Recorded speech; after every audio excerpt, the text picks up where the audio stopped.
최근 국내 투자자들의 해외 주식 투자 규모가 2019년 대비 2024년에는 8배 증가, 그리고 미국 증시가 워낙 뜨거워지면서 법인을 활용해서 투자하는 방법도 점점 각광을 받고 있죠. 개인 투자자는 말 그대로 내 지갑 하나로 투자하는 경우라고 보시면 됩니다. 반면 법인 투자자는 내 지갑이 아니라 회사의 지갑으로 하는 투자라고 보시면 됩니다. 그런데 법인 투자자들은 개인보다 세율이 가볍기 때문에 세부담이 훨씬 덜하고, 투자할 때 사용했던 부대 비용들을 경비로 인정받아서 5천만 원 수익이 났을 때라고 가정하면 개인과 법인이 벌써 500만 원 이상의 차이가 발생을 하는 겁니다. 여기까지만 들으면 법인이 유리하니까 나도 우선 법인을 만들고 봐야겠네? 라고 생각하실 수가 있는데요. 유튜브 몇 편 보고 법인이 유리하네 해서 법인만 덜컥 만들었다가 오히려 손해본 케이스들이 정말 많았거든요. 그 핵심의 차이와 어떻게 제대로 사용하면 좋은지 꼭 끝까지 시청해주세요. 먼저 개인 투자자와 법인 투자자의 차이를 아셔야 되는데, 개인 투자자는 말 그대로 내 지갑 하나로 투자하는 경우라고 보시면 됩니다. 돈을 벌면 내 지갑에 그대로 수익금이 들어오고, 세금을 내면 내 지갑에서 빠져나가는 구조인 거죠. 반면 법인 투자자는 내 지갑이 아니라 회사의 지갑으로 하는 투자라고 보시면 됩니다. 내 지갑과는 별개의 회사 지갑이기 때문에 수익금도 회사 지갑으로 들어오고, 여기에서 세금도 회사 지갑 안에서 납부를 하게 됩니다. 그런데 법인 투자자들은 개인보다 세율이 가볍기 때문에 세부담이 훨씬 덜하고, 투자할 때 사용했던 부대 비용들을 경비로 인정받아서 세금을 훨씬 덜 낸다는 거죠. 예시를 하나 들어서 설명드리겠습니다. 개인 투자자로 투자했던 A씨가 있고, 법인을 활용해서 투자했던 B씨가 있다고 해볼게요. 둘 다 원금 1억 원을 가지고 5천만 원의 수익이 났습니다. 이 경우에 개인 투자자였던 A씨는 해외 주식 수익에 대해서 양도소득세가 과세가 되는데, 기본공제인 250만 원을 제외한 나머지 금액에 대해서 세금이 매겨집니다. 계산해보면 5천만 원에서 250만 원을 공제하고 4,750만 원에 대한 22%니까 1,045만 원 정도를 세금으로 내게 되는 거죠. 반면에 법인을 활용했던 B씨는 어떨까요? 법인세율은 과세표준 2억 원까지는 9.9%, 2억 원을 초과하게 되면은 200억까지는 20.9%가 적용됩니다. 5천만 원 수익이 났을 때라고 가정하면 2억 원, 2억 원이니까 대략 한 10% 정도의 세금만 내면 되는 거고, 그게 한 500만 원 정도 되겠죠? 이렇게 봤을 때 개인과 법인이 벌써 500만 원 이상의 차이가 발생을 하는 겁니다. 그런데 단순하게 생각하면 500만 원 정도의 차이일 것 같지만 여기서 끝이 아닙니다. 법인은 법인의 사업과 관련된 활동들에 대해서 수익과 지출을 모두 합산해서 정산하기 때문에 단순하게 주식 수익에 대한 양도소득세를 내는 개인보다는 절세할 수 있는 방안이 훨씬 많습니다. 예를 들어서 주식 투자를 위해서 구입하는 비품이라든지 통신비, 투자 관련 서적이나 교육비, 강의비 같은 것들도 모두 경비로 인정받을 수 있습니다. 개인 투자자들은 이런 지출들을 하나도 공제받을 수가 없죠. 수익의 22%를 고스란히 세금으로 납부를 하게 됩니다. 그래서 여기까지만 들으면 법인이 유리하니까 나도 우선 법인을 만들고 봐야겠네? 라고 생각하실 수가 있는데요. 여기서 많은 분들이 큰 실수를 하십니다. 실제로 제가 상담하면서 만났던 분들 중에 유튜브 몇 편 보고 법인이 유리하네 해서 법인만 덜컥 만들었다가 오히려 손해본 케이스들이 정말 많았거든요. 법인을 활용했을 때 자주 발생하는 실수들을 3가지 정도 말씀드릴 건데,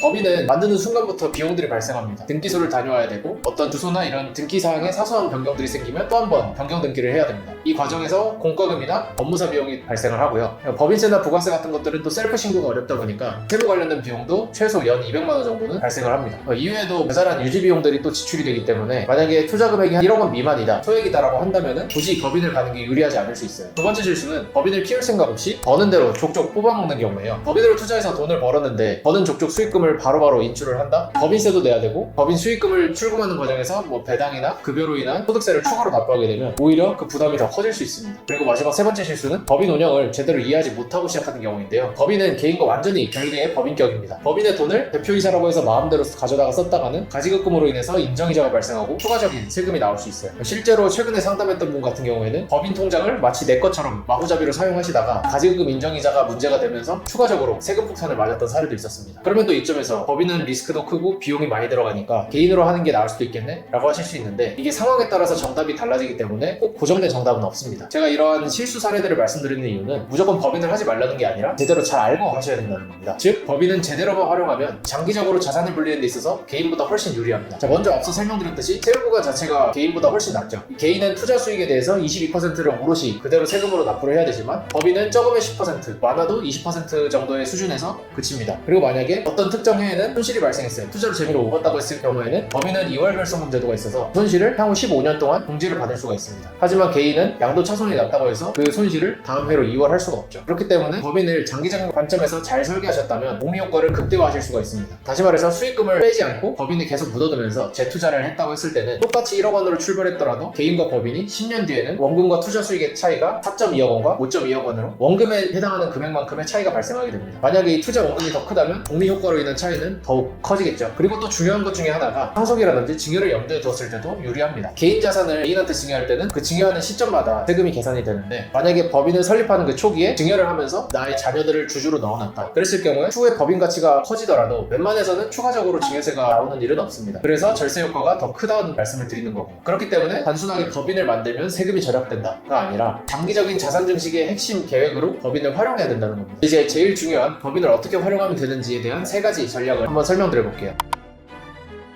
첫 번째로 수익 실현 타이밍을 조절하는 겁니다. 법인의 가장 장점 중에 하나가 2월 결성 제도도 있었고, 이로 인해서 수익 실현 시점을 조절할 수 있다는 겁니다. 올해 예상되는 수익이 좀 큰데 지출할 것들이 별로 없다라고 했을 때는 수익에 대한 실현을 일부를 좀 미룰 수도 있겠죠. 그리고 법인 같은 경우에는 사업연도를 선택을 할 수가 있습니다. 예를 들어서 개인은 무조건 한 해 1월에서 12월을 다 합산해서 통선을 하지만, 법인은 사업연도를 1월부터 12월로 할 수도 있고 또는 7월부터 다음 해 6월로 이렇게 내가 선택이 가능합니다. 이걸 잘 활용한다면 미국 주식시장의 사이클과 세금 신고의 사이클을 잘 맞출 수가 있을 겁니다. 두 번째로는 배당과 급여를 적절히 활용하는 겁니다. 많은 분들이 또 착각하시는 게 법인 수익은 전부 급여로 가져와야 된다라고 생각하시는 경우가 있는데, 법인 대표는 급여를 받을 수도 있고 배당을 받을 수도 있습니다. 급여에는 근로소득세가 붙고, 배당 같은 경우에는 2천만 원 이하까지는 분리과세로 15.4%의 세율이 적용됩니다. 여기서 핵심은 본인의 다른 소득 상황에 따라서 급여나 배당 항목을 적절하게 조절하는 겁니다. 만약 다른 소득이 없다고 하면 급여로 일정 금액을 받으면서 근로소득 공제나 각종 기타 공제 감면들을 최대한 활용하고, 나머지 분리과세에 해당하는 금액만큼은 배당으로 받는 게 유리할 수도 있습니다. 반대로 내가 본업이 있어서 다른 소득이 이미 많은 상황이라고 한다면 굳이 급여를 책정하지 않고 재투자하면서 배당으로만 조금씩 출금을 할 수 있겠죠. 그리고 또 하나의 팁을 드리면, 근로외 소득이 2천만 원을 초과하게 되면 건강보험료가 추가로 발생하기 때문에 이것도 고려를 하셔야 됩니다. 세 번째, 비용 처리를 전략적으로 하는 겁니다. 법인의 가장 큰 장점이 비용 처리가 훨씬 폭이 넓다는 거였죠. 개인 투자자들은 투자 관련된 비용들을 하나도 인정받을 수가 없지만 법인은 다릅니다. 투자 관련 서적, 자문료, 강의 비용 또는 투자를 하기 위해서 필요한 비품들, 사업 관련성이 있다고 하면 충분히 비용으로 인정받을 수가 있습니다. 그래서 꼭 증빙을 잘 챙겨두셔야 된다는 거죠. 마지막 핵심 사항은 퇴직금을 활용하라는 겁니다. 만약에 한 10년 정도를 꾸준하게 법인으로 운영을 하면서 급여를 받았다고 하면 퇴사 처리를 하는 시점에서 퇴직금을 받을 수가 있습니다. 퇴직금에 대해서는 퇴직소득세라고 별도로 적용이 되는데, 이게 단순하게 급여나 배당으로 받았을 때보다는 세율 구간을 훨씬 낮출 수가 있습니다. 예를 들어서 한 10년 정도를 법인에서 꾸준히 급여를 받으면서 퇴직금으로 약 한 2억 원 정도를 받을 수 있다라고 했을 때 퇴직소득세를 계산하면 10% 정도의 세율로 끝납니다. 하지만 이거를 급여나 배당으로 받았을 때는 최대 35% 구간까지도 올라갈 수가 있습니다. 즉 퇴직금을 잘 활용하게 된다면 많은 금액을 훨씬 적은 세부담으로 인출을 해올 수 있다는 거죠. 물론 나중에 가가지고 갑자기 지금 퇴직금을 달라라고 해서 챙기려고 하면 세무서에서 인정을 안 해주려고 하겠죠. 그래서 법인 설립 초기부터 관련된 규정들을 정관에 잘 만들어 놓고 장기적인 관점에서 접근을 하셔야 됩니다. 여기까지가 법인을 활용한 미국 주식 투자의 핵심 전략이었습니다.